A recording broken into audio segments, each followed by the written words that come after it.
यात्रा की शुभारंभ पर मंच पर हमारे साथ विराजमान है बहुत ही ऊर्जावान अध्यक्ष श्री भूपेंद्र बोरा साहब।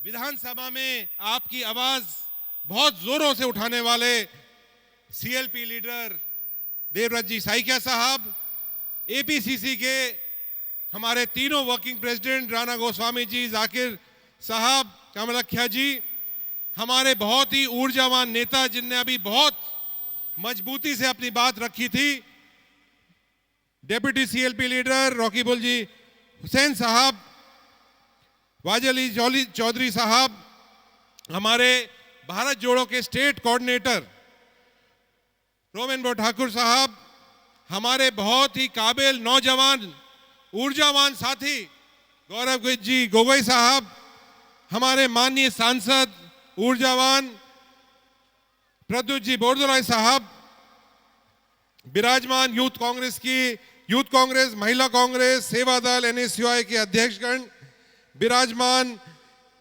हमारे एक्स एमपी अब्दुल हामिद साहब, और जिनने आज इस कार्यक्रम के अंदर पूरी मेहनत करी है और बहुत अच्छा कार्यक्रम करा है, मैं आपको पूरे मंच की तरफ से धन्यवाद देना चाहूंगा।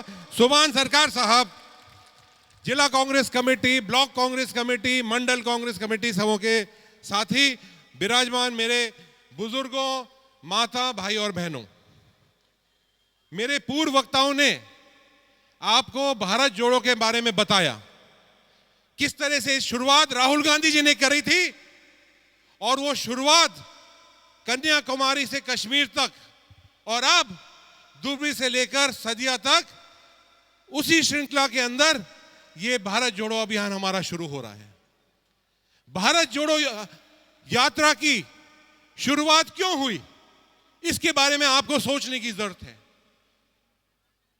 क्योंकि पिछले 6 साल से असम में और पिछले 10 साल से दिल्ली में और अलग अलग प्रदेशों के अंदर जिस तरह के कांटे के बीज बोए हैं, जिस तरह के बिरादरी के नाम पर, जाति के नाम पर, अमीरी के नाम पर, गरीबी के नाम पर, क्षेत्रवाद के नाम पर इस देश को तोड़ा जा रहा है, इस असम को तोड़ा जा रहा है।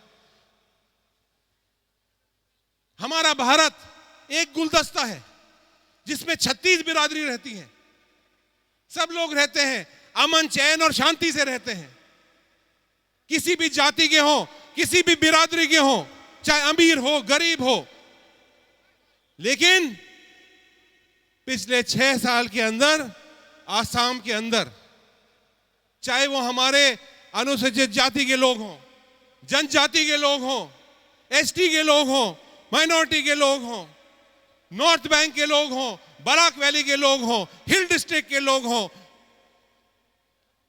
पूरे असम के अंदर एक दूसरे का भाईचारा खत्म करने का इन्होंने प्रयास किया है।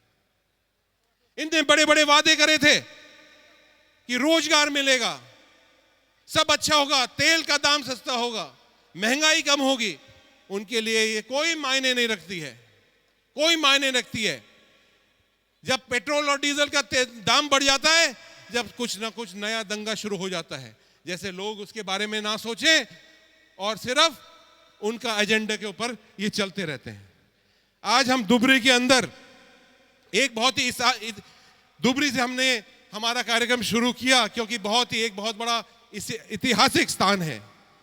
यहाँ गायक प्रतिभा पांडे और निताई दुबिन घाट के रूप में शंकर आजान जी का जो एक पुराना इतिहास था, भाईचारे का इतिहास था, उसको कायम करने का काम आज ये भारत जोड़ो यात्रा करेगी। मैं तो आपके इस मौके के ऊपर ये निवेदन करने के लिए आया हूं, आप सब लोग इस यात्रा के अंदर भाग लीजिए और एक आसाम को, जैसे हमने एक, आपको याद है, चुनाव के अंदर एक नारा दिया था, आसाम आओ और आसाम को बचाओ, वो एक नारा आज वापस कायम है हमारे लिए, और खास तौर से दुबरी के लिए, क्योंकि आपके, मैं एक बात इस मंच से जरूर रखना चाहूंगा कि जो दुबरी के अंदर आपके सांसद महोदय आज असम को तोड़ने का एक बहुत बड़ा श्रेय जाता है, वो जाता है आपके सांसद महोदय का, क्योंकि भारतीय जनता पार्टी के एजेंट के रूप में काम कर रहे हैं। वो उन्हें आपका एक एक वोट बेच दिया है और अगर के पेड़ खरीद लिए हैं, ये उनका काम है। जब अजमल जी के भाई बोलते हैं विधानसभा के अंदर कि सबसे अच्छा मुख्यमंत्री देश के अंदर कौन है, हिमंता बिस्वा शर्मा है, तो बीजेपी के एजेंट के रूप में अजमल जी काम कर रहे हैं। आपका विश्वास, आपने उनको सांसद बनाया, आपने उनको पार्टी को मान और सम्मान दिया, लेकिन उस मान और सम्मान का कोई कदर नहीं करी उनने सिर्फ अपना फायदा होगा, अगर के पेड़ मिल जाएंगे, हमें पैसा मिल जाएगा सरकार से, हमारा फाउंडेशन चलता रहेगा, अमित शाह से हाथ मिला लो, आपके हिमंता बिस्वा शर्मा से हाथ मिला लो, आपके साथ बहुत बड़ा विश्वासघात किया है। अपने आप को मौलाना कहते हैं, वो कैसे मौलाना है, जब खुदा के सामने इतना बड़ा गदर किया है तो उसके सामने उनको कोई हक नहीं है वोट मांगने का। आज जो पूरे आसाम के अंदर जो व्यवस्था खराब हुई है, उसका भारतीय जनता पार्टी अकेली जिम्मेदार नहीं है, उनका हाथ पकड़ रखा है AIUDF ने। यह मैं आपको इस मन से कहना चाहूंगा। आज जमीन मिलती है उनको ऑफिस के लिए तो भारतीय जनता पार्टी तुरंत दे देती है जमीन। तो आप सोचिए कि किस तरह का व्यक्ति को हमने यहां गलती करके जिताया है।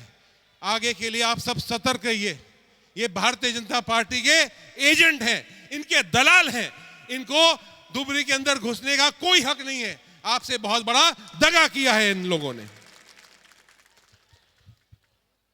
इसके साथ साथ मैं आप सब लोगों से एक बात और हाजिर कहना चाहूंगा कि आपने तो वो समय देखा है, मेरे जो चाचा जी यहां बैठे हुए हैं, इनकी उम्र बहुत उम्र है इनकी, जब शायद मैं पैदा भी नहीं हुआ होऊंगा या स्कूल में पढ़ता होऊंगा, वो भी इनने समय देखा है। जब आसाम जल रहा था, यहां कोई बाहर नहीं निकल सकता था 5 बजे के बाद। उल्फा ने पूरा आसाम के अंदर कब्जा कर रहा था, मालूम नहीं था किसकी सरकार थी। उस समय पर साइकिया साहब और तरुण गोगोई जी के दूरदृष्टि से आज ये आसाम के अंदर आप देख रहे हैं कि इस पूरे आसाम का चौमुखी विकास हुआ है। इस 6 साल के अंदर, चाहे वो सोनोवाल की सरकार हो, चाहे हिमंता बिस्वा की सरकार हो, एक काम भी कुछ करा है तो बताएं इस मंच के ऊपर। कोई काम नहीं करा, सिर्फ भाईचारे को खत्म करने का काम करा है इनने। आज बेरोजगार हमारे नौजवान साथी यहां बैठे हुए हैं, कितनों को रोजगार मिला है? हाथ खड़ा करके बताइए मुझे। एक भी हाथ खड़ा नहीं हुआ। मेरी माता बहनें वहां बैठी हुई हैं, जब ये आज घर जाएंगी, अपना खाना बनाएंगी, तो इनकी आंखों में आंसू आएगा। चाहे गैस सिलेंडर का दाम हो, चाहे तेल का दाम हो, चाहे आलू प्याज का दाम हो, आसाम छू रहा है। तो मैं तो ये निवेदन कर रहा हूं, इस सरकार के पूरे आसाम के अंदर धुबरी से लेकर सदिया तक इस सरकार की उल्टी गिनती शुरू हो चुकी है। जो बड़े बड़े वादे करे थे, एक भी वादा पूरा नहीं कर पाए। जनता चुनाव का इंतजार कर रही है और यहां आपके दोनों मुख्यमंत्री, पूर्व मुख्यमंत्री और मौजूदा मुख्यमंत्री, दोनों सिर्फ दिल्ली के हुक्म पर चलते हैं। एक का तो रिमोट कंट्रोल मोदी जी के पास है, सोनोवाल जी का, दूसरे का रिमोट कंट्रोल अमित शाह के पास है। अडानी, अंबानी जैसी कंपनियों को पूरा आसाम को बेचा जा रहा है। ये आज हर नौजवान साथी, आसाम का हर व्यक्ति समझता है।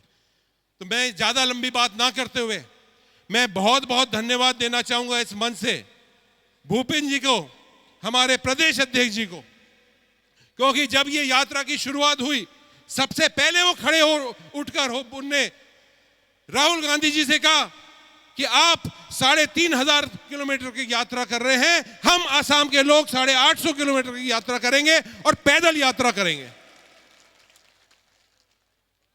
आज सबसे ज्यादा पेट में दर्द हो रहा है तो भारतीय जनता पार्टी का पेट में दर्द हो रहा है। उनको लग रहा है कि राहुल गांधी जी 3,500 से ज्यादा किलोमीटर किस तरह से चल रहे हैं, लेकिन आप देख रहे होंगे कि जन सैलाब उमड़ रहा है। हमारे नौजवान साथी, हमारी महिलाएं, हमारे बच्चे आज भारत जोड़ो की तरफ जुड़कर और पूरे देश के अंदर एक माहौल बदल रहे हैं। तो मैं बहुत बहुत आपको धन्यवाद देता हूं, आपको शुभकामनाएं देता हूं।